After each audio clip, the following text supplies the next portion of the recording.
पैशांसाठी ते विकायचे नशेचे इंजेक्शन. पैसे कमवण्याच्या उद्देशातून नशेच्या इंजेक्शनची विक्री करायचे, अशी माहिती काल श्रीरामपुरात पकडलेल्या दोघा तरुणांकडून पोलिसांना मिळाली. काल थत्ते ग्राउंड परिसरात अथर्व रणजित पाटील, राहणार पटेल हायस्कूल मागे, याला मेफेटर्मिन या नशेच्या इंजेक्शनच्या 5 बाटल्यांसह पकडण्यात आले.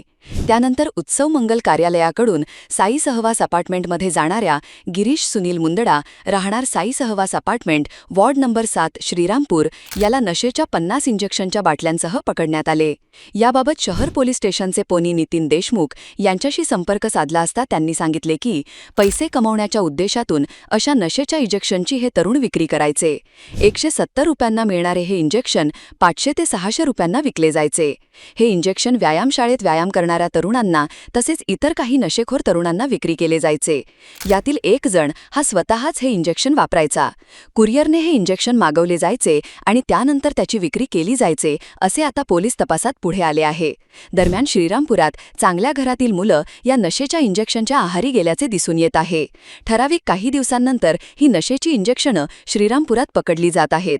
यावरून श्रीरामपुरात मोठ्या प्रमाणावर या इंजेक्शनची तस्करी होत असल्याचे उघड होत आहे. ताज्या बातम्यांसाठी जय बाबा न्यूजला लाईक करा, सबस्क्राईब करा, फॉलो करा, शेअर करा. जय बाबा.